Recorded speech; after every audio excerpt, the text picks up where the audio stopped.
Knicks Nuggets. This game turned into an all-out disaster. The league probably wishes it could delete from the archives. December 16th, 2006, Madison Square Garden. What started as a regular game between the Knicks and Nuggets turned into the most chaotic scene since that meltdown in Detroit 2 years earlier. The Knicks had been dragging along at 9-17, while the Nuggets were holding on to 13-9, and by the time the score hit 119-100, tensions were about to blow. With just over a minute left, Knicks rookie Marty Collins decided to clothesline J.R. Smith during a fast break. That wasn't just a foul, it was a neck-wrapping, body-launching flagrant 2. Smith got up ready to throw hands, but before he could, Nate Robinson jumped in and made things way worse. The two of them tumbled straight into the photographers under the hoop. Then Carmelo Anthony showed up and clocked Collins in the face, like he was auditioning for a boxing match. And just like that, the situation exploded. Jared Jeffries tried chasing down Melo, who immediately sprinted backward, like he just realized he might miss dinner. All 10 players on the floor got tossed. Then the league came in swinging. Carmelo got hit with 15 games, Smith and Robinson got 10 each, Collins got 6, Jeffries got 4, and Jerome James got 1 just for stepping off the bench. The league dropped $500,000 fines on both teams and dropped the hammer hard. To make it more surreal, Isaiah Thomas apparently warned Melo before the chaos even happened. Commissioner David Stern was not playing around. He made it clear the league wouldn't tolerate anything close to this again. But funny enough, years later, both Melo and Smith ended up playing for the Knicks. Yeah, really. Pistons Lakers. This one's buried deep in NBA history like a relic from another dimension. November 22nd, 1950, the Fort Wayne Pistons and the Minneapolis Lakers combined for just 37 points. That's the lowest scoring game the league's ever seen. And no, it wasn't because both teams were just awful. It was all about strategy. Back then, there was no shot clock, so teams could stall forever. The Pistons came in knowing they couldn't match up with George Mikan, who was dominating everyone back then. So their coach told them to hold the ball and basically just wait. It turned into a test of patience more than a basketball game. The Lakers were on a 29-game home win streak, and fans showed up ready to see them crush it. What they got instead was an hour and a half of hesitation and hesitation. The score by quarters, 8-7, 6-3, 5-4, and then 3-1. The Pistons barely edged it out, 19-18.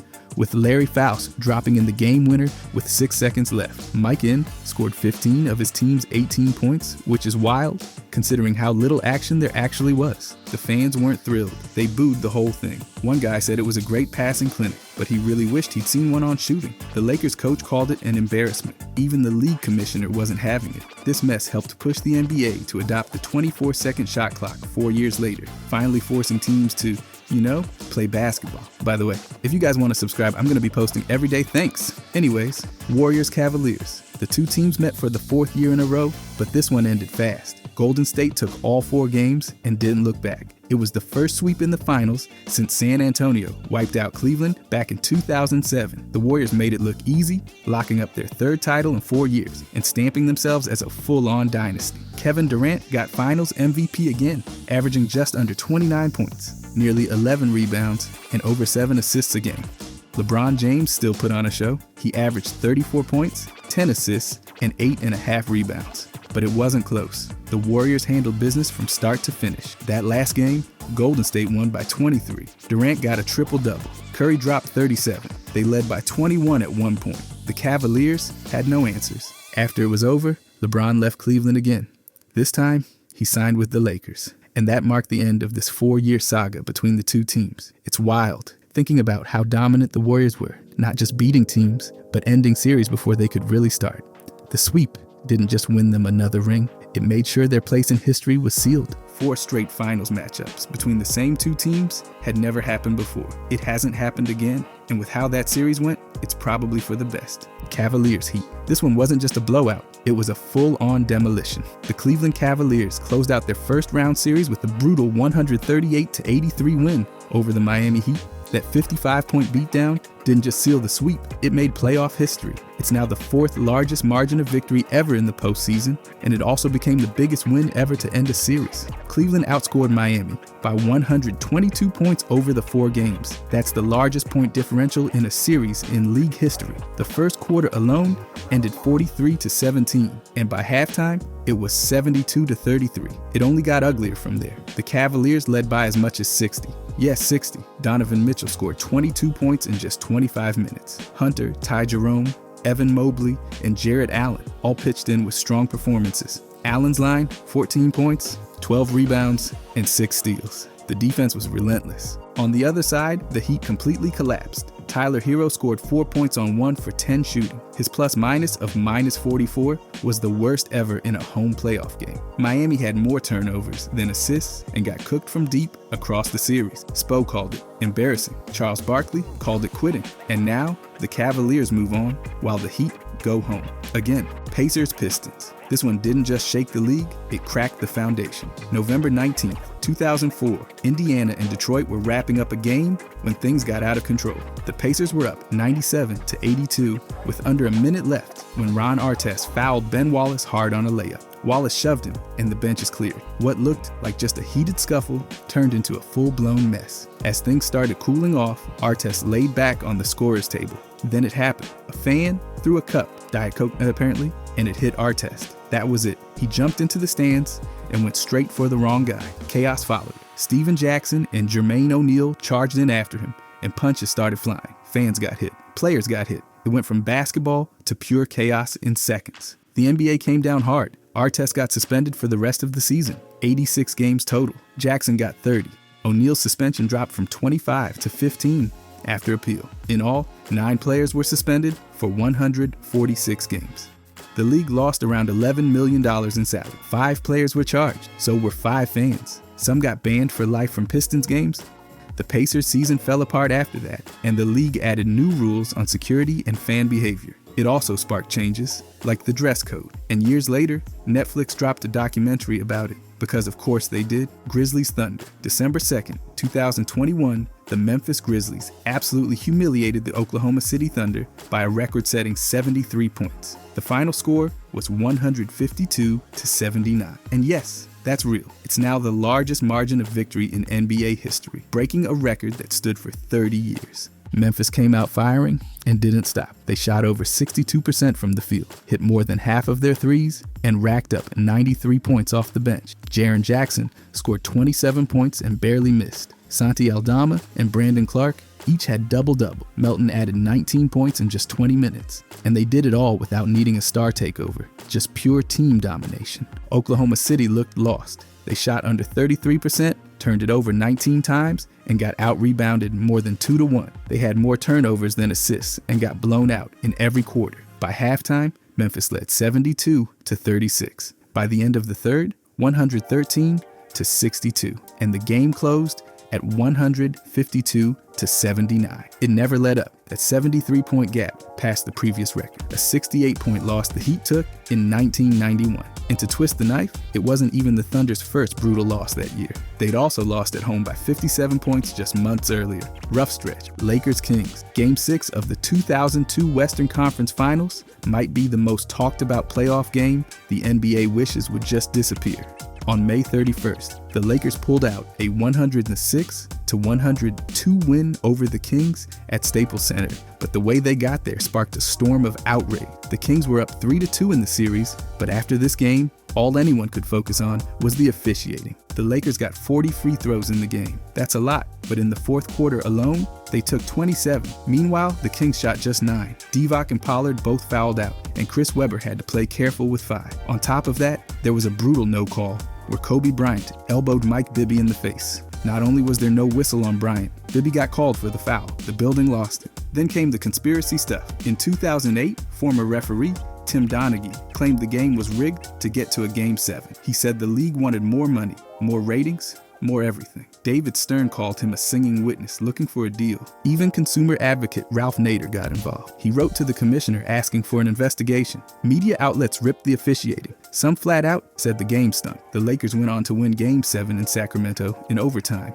then swept the Nets in the finals. But that Game 6, it left a mark the league still can't erase. Wizards-Sixers. Jordan's last game was nothing like the storybook ending people expected.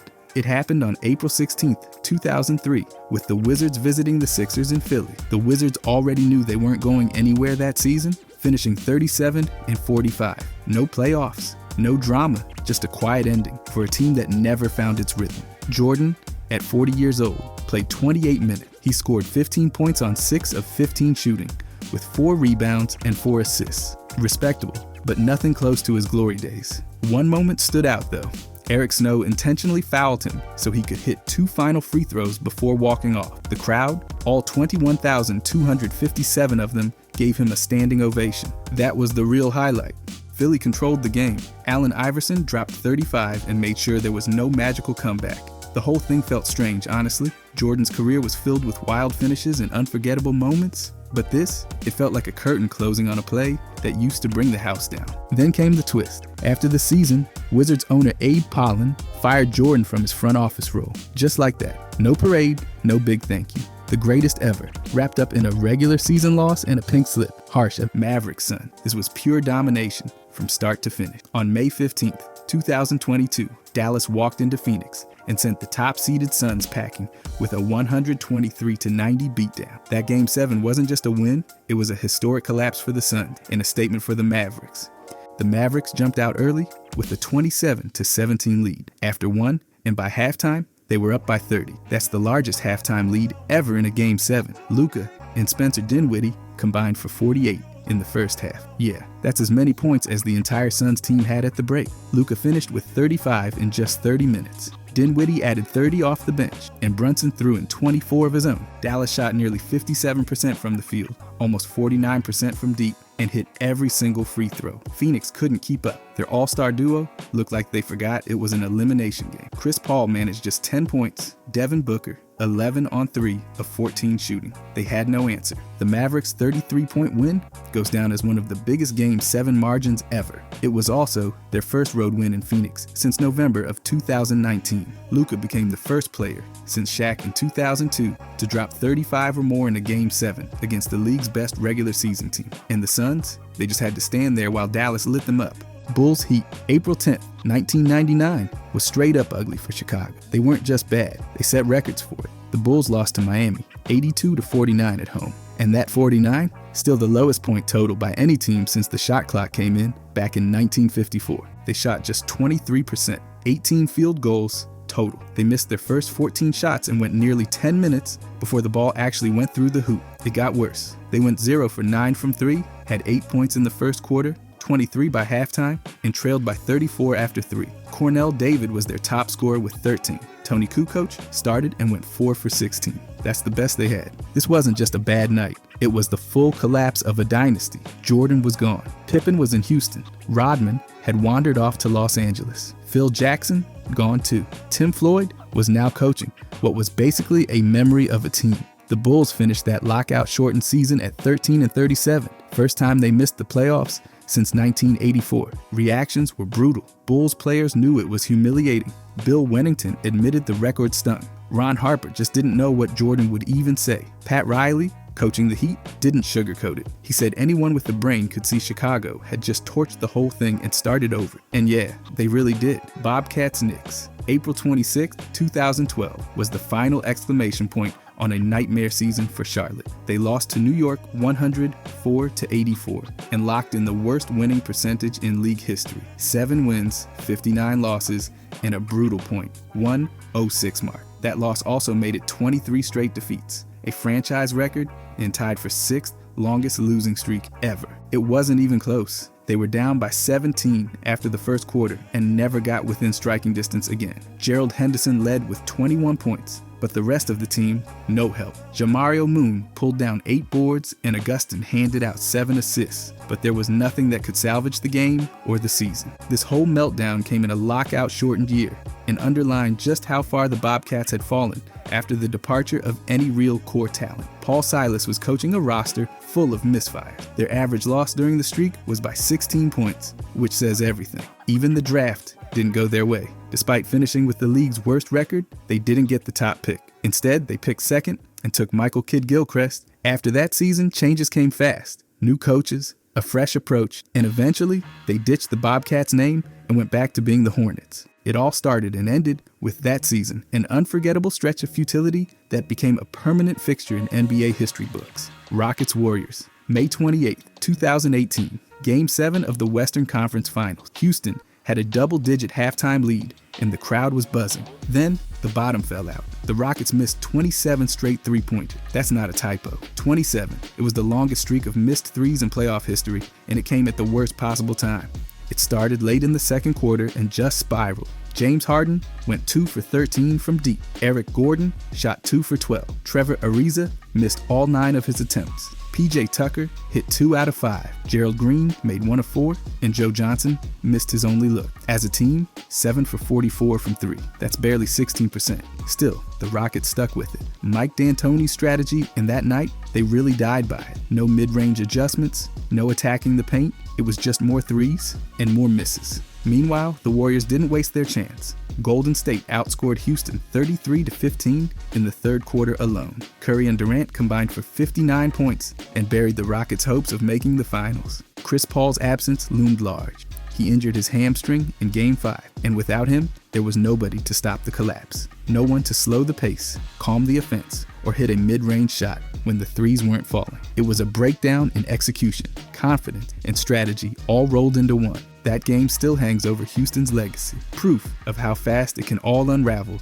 when the shots stop falling and there's no backup plan. Spurs Heat. November 29th, 2012, the Spurs showed up in Miami, but without 4 of their biggest names. Greg Popovich decided to rest Tim Duncan, Tony Parker, Manu, and Danny Green, sending them home early after a brutal road stretch. That move turned a nationally televised matchup into a firestorm before the tip-off even happened. And yet, the game itself, it almost became one of the most surprising upsets of the season. San Antonio started Nando De Colo, Patty Mills, Matt Bonner, and Splitter. That's not exactly the lineup you'd expect to be pushing the defending champs to the brink. But with just over 2 minutes left, the Spurs actually led 98-93. Miami had to claw their way back. LeBron James did his usual thing, and Ray Allen hit a clutch 3 with 22 seconds left. Final score, 105-100. While the game ended with a Heat win, the fallout hit San Antonio hard. David Stern, never one to let things slide, fined the Spurs $250,000. He called Pop's decision unacceptable and hammered the team for not informing the league or the Heat ahead of time. That moment didn't just come and go. It became the start of a major conversation about load management. Popovich stuck to his reasoning, arguing player health comes first, but the league made it clear it wasn't just about strategy. It was about business, fans, ratings, national TV deals. That night, the Spurs nearly pulled off a miracle, but also lit the fuse on one of the NBA's most polarizing debates. Mavericks Hornets. February 6th, 2019, turned into one of the strangest nights in NBA trade history. Harrison Barnes was playing a normal game for Dallas, dropped 10 points through 3 quarters, and then, bam, mid-game. News broke he'd been traded to Sacramento. Not after the buzzer, not during post-game interviews, right there on the bench. Barnes was sent to the Kings in exchange for Justin Jackson and Zach Randolph. His agent later confirmed both he and the team knew a deal was possible that night, but Barnes still wanted to suit up. That decision made what happened next even more surreal. As the cameras cut to the bench, Barnes sat stoically in warm-ups, already traded, still supporting his teammates. It didn't take long for the debate to ignite. LeBron James chimed in on Instagram, calling out the double standard. When a player asks to be traded, it's disloyal. But when a team flips someone mid-game, it's just business. That post lit up the conversation around how players are treated. Still, Barnes kept it all business. No drama, no complaints. Mavericks coach Rick Carlisle praised him after the game, calling him a model professional. It wasn't just a quiet goodbye. It was a masterclass in how to handle a brutal part of the league with class. Rockets Blazers. February 6th, 1995. Vernon Maxwell made headlines for something that had nothing to do with basketball. Late in the third quarter of a blowout loss in Portland, Maxwell left the bench, climbed into the stands, and punched a fan named Steve George. Houston was already getting crushed, down big, and Maxwell's fuse just snapped. Maxwell said the fan had been shouting racist and defamatory stuff at him. Steve George, the fan, denied it and claimed he was only criticizing Maxwell's play. Whatever was said, it ended with Maxwell throwing a punch in the middle of the crowd. The NBA didn't hesitate. Maxwell got hit with a 10-game suspension and a $20,000 fine, one of the harshest punishments handed down for a player-fan altercation at the time. It wasn't just about one outburst, it opened the door for conversations that wouldn't really explode until later incidents made the headlines. This was years before the league started really locking down on fan behavior and setting clearer boundaries. For better or worse, Maxwell's moment became part of the NBA's cautionary tale list. Even with all the fallout, Maxwell stood by his side of the story, and the league, it made sure no one forgot the price of crossing that line, no matter what set it off. Sixers Hawks, June 20th, 2021, Game 7 of the Eastern Conference semifinals, and what should have been a game-tying moment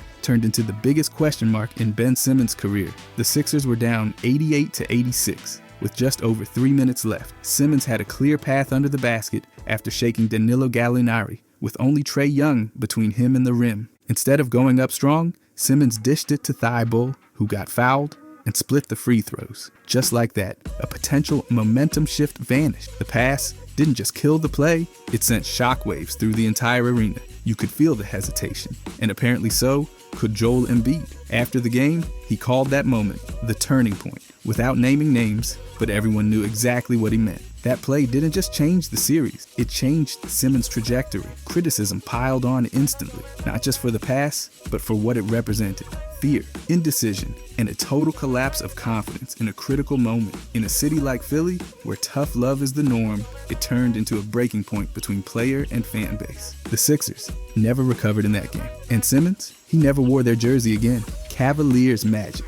Game 1 of the 2009 Eastern Conference Finals was supposed to be the start of Cleveland's march to the finals. LeBron James did everything he could to make that happen. 49 points on 20 of 30 shooting, 8 assists, 6 rebounds, 3 steals, and 2 blocks. He was a one-man offense, but it wasn't enough. The Cavaliers led by 15 at the half, then everything unraveled. Orlando clawed back, and Cleveland's supporting cast gave them nothing to work with. LeBron hit 3 of 6 from deep. His teammates, 2 of 14. That's just 14%. Mo Williams only made 1 of 4, and Delonte West went 1 for 3. That shooting slump let Orlando collapse on LeBron and dare anyone else to beat them. No one did. Meanwhile, the Magic spread the floor and made Cleveland scramble. Dwight Howard finished with 30 points and 13 boards. Rashard Lewis hit 22, including a game-winning 3 with 14 seconds left. Cleveland's defense couldn't adjust to the spacing that guys like Lewis. That 1-point loss wasn't just a bad night, it set the tone. Cleveland won 66 games in the regular season and had the league's MVP. But after dropping Game 1 at home,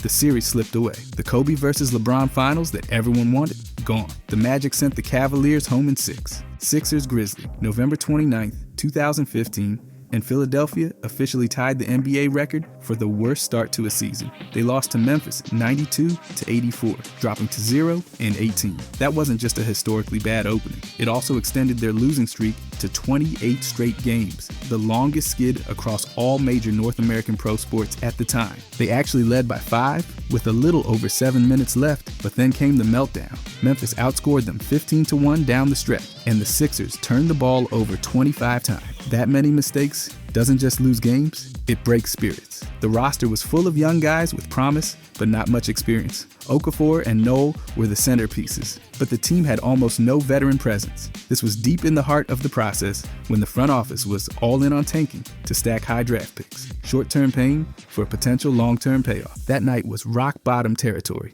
but they avoided sole possession of the worst start by finally getting a win 2 days later against the Lakers. Still, the season ended 10-72. Barely better than their infamous 9-73 disaster back in the early 70s. The process was in full swing, but so was the suffering. Spurs Mavericks, April 15th, 2007, and Joey Crawford made himself the headline. Late in the third quarter, Tim Duncan was sitting on the bench when Manu got hit with a foul. Duncan and Michael Finley voiced their opinions, but nothing over the top. Crawford still handed Duncan a technical foul. Then came the real moment.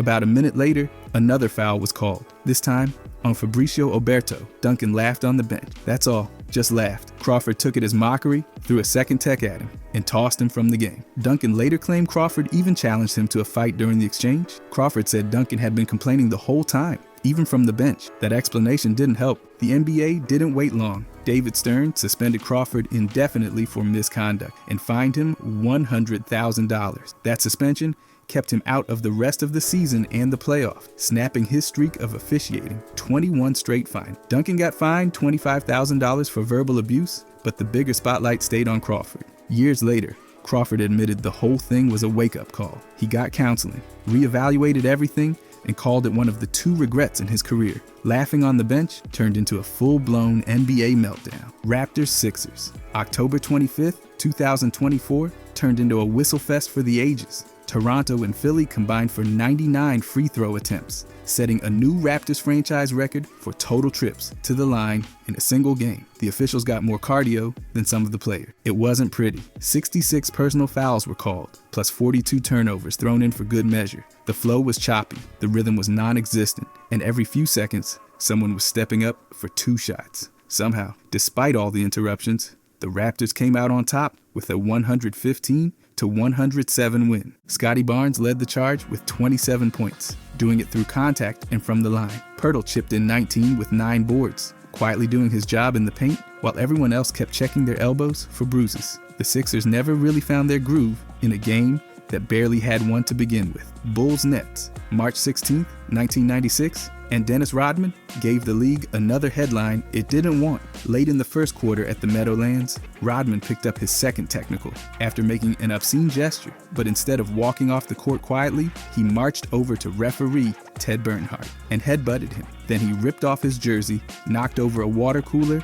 and let loose a stream of obscenities while heading to the locker room. The NBA came down hard. Rodman was suspended for 6 games without pay and fined $20,000. At the time, that was one of the harshest punishments ever handed out for attacking an official. The message was clear: touch a ref and the league will throw the book at you. Rodman, of course, had his own take. He claimed the refs and league were targeting him, saying they were picking on me and that it was getting really ridiculous. It wasn't the first time Rodman clashed with authority, and it definitely wasn't the last. Still, none of it stopped the Bulls' momentum. Rodman returned, did his job on the boards, and helped Chicago finish the season at 72-10. Controversial? Always. Effective? No question. Mavericks Rockets. The Rajon Rondo experiment in Dallas was already shaky, but Game 2 of the 2015 first-round series against Houston made it official. Total disaster. Rondo played just 10 minutes, racked up 2 fouls, a technical, and looked completely out of sync. Early in the third, Rick Carlisle pulled him, and that was it. The next day, the Mavericks announced Rondo was out indefinitely with a back injury, but nobody was buying it. Reports swirled that the injury was a cover. Carlisle didn't want to coach him anymore, and Rondo was done playing for Dallas. They called it mutual, but it looked more like a breakup in slow motion. The tension had been building since the trade. Rondo and Carlisle clashed over play calling, tempo, control, basically everything. It didn't help that Rondo's deliberate style clashed with Dallas' fast-paced offense. By the end, his teammates had seen enough. They voted to withhold his playoff share. That's rare. You have to mess up pretty badly to get iced out by your own locker room like that. Rondo later claimed the Mavericks asked him to fake the injury. No one officially confirmed it, but given how things went, nobody was shocked. That entire stint ended up being a warning. Fit matters. Talent's not enough if the pieces don't align. Dallas gambled, and it blew up before the first round was even over. If you enjoyed this, I'm going to be posting a lot here. I would greatly appreciate it if you could subscribe. Thanks for watching.